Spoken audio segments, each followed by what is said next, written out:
రేపటి నుండి ఆంధ్రప్రదేశ్ శాసనసభ వర్షాకాల సమావేశాలు ప్రారంభం కానున్నాయి. ఈ నేపథ్యంలో ఈ నెల 18న సచివాలయంలో ముఖ్యమంత్రి చంద్రబాబు నాయుడు అధ్యక్షతన ఏపీ కేబినెట్ కీలక భేటీ జరగనుంది. అసెంబ్లీ సమావేశాల నిర్వహణ, ప్రభుత్వం సభ ముందుకు తీసుకురావాల్సిన పలు బిల్లుల ఆమోదంపై ఈ మంత్రి మండలి సమావేశంలో కూలంకషంగా చర్చిస్తారు.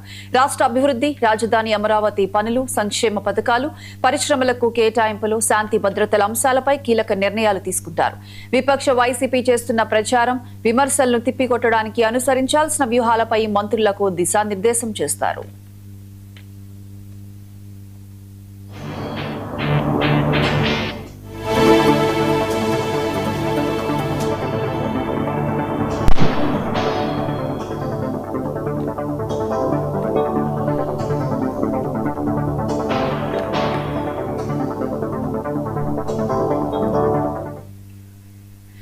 రేపటి నుండి ఆంధ్రప్రదేశ్ శాసనసభ వర్షాకాల సమావేశాలు ప్రారంభం కానున్నాయి. ఈ నేపథ్యంలో ఈ నెల 18న సచివాలయంలో ముఖ్యమంత్రి చంద్రబాబు నాయుడు అధ్యక్షతన ఏపీ కేబినెట్ కీలక భేటీ కానుంది. అసెంబ్లీ సమావేశాల నిర్వహణ, ప్రభుత్వం సభ ముందుకు తీసుకురావాల్సిన పలు బిల్లులపై ఆమోదంపై ఈ మంత్రి మండలి సమావేశంలో కూలంకషంగా చర్చ జరగనుంది. దీనికి సంబంధించి పూర్తి అప్డేట్స్ మా AP bureau chief Raghavendra phone లైన్లో అందిస్తారు. రాఘవేంద్ర.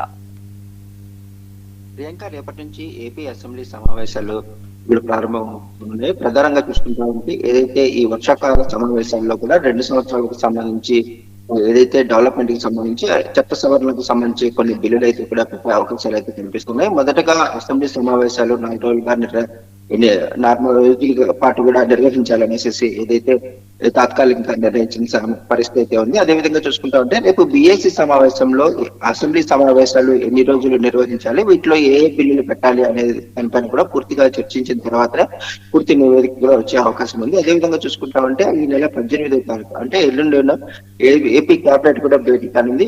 ఈ కేబినెట్ లో కూడా అసెంబ్లీలో ప్రవేశపెట్టే బిల్లుల పైన కూడా పూర్తి స్థాయిలో కూడా చర్చించి నిర్ణయం తీసుకునే అవకాశం అయితే కనిపిస్తుంది. ఇప్పటికే కూడా పలు ప్రాజెక్టులకు సంబంధించి అయితే పలు అభివృద్ధి కార్యక్రమాలకు సంబంధించి ఏపీ కేబినెట్ కూడా ముఖ్యమంత్రి అధ్యక్షతను కూడా నిర్వహించి అనేక భూ కేటాయింపులు అయితేనేమి అనేక వాటికి సంబంధించి కూడా చర్చించి దానికి సంబంధించి నిర్ణయం తీసుకున్న పరిస్థితి ఉంది.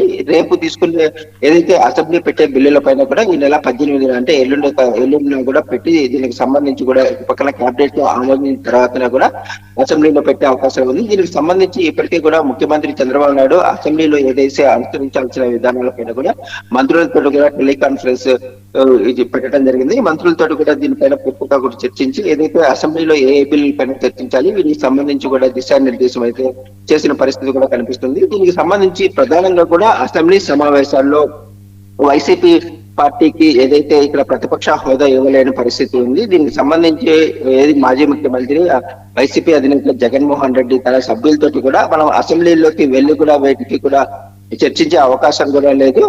దీనికి సంబంధించి ప్రధానంగా చూసుకుంటా ఉంటే మనకు ప్రతిపక్ష హోదా కూడా ఇవ్వలేదనేసి ఒక పక్కన సభ్యులతో కూడా చెప్పడం జరిగింది. కాకపోతే అసెంబ్లీలో అయితే శాసనసభకు హాజరు కాకపోయినా కూడా శాసన మండలిలో కూడా వైసీపీకి బలం ఉన్న నేపథ్యంలో శాసన మండలిలో కూడా ప్రధానంగా కూడా పలు చర్చలకు పట్టుబట్టే అవకాశం లేదు. ప్రధానంగా చూసుకుంటా ఉంటే డిఎస్సి అంశం పైన కూడా ఒక పక్కన రాష్ట్ర వ్యాప్తంగా వైసీపీ ఆందోళన చేస్తుంది. ఈ నేపథ్యంలో డిఎస్సి పైన ప్రధానంగా కూడా శాసన మండలిలో కూడా పట్టుబట్టే అవకాశాలు అయితే కనిపిస్తా ఉన్నాయి. Priya. Right Raghavendra, thank you.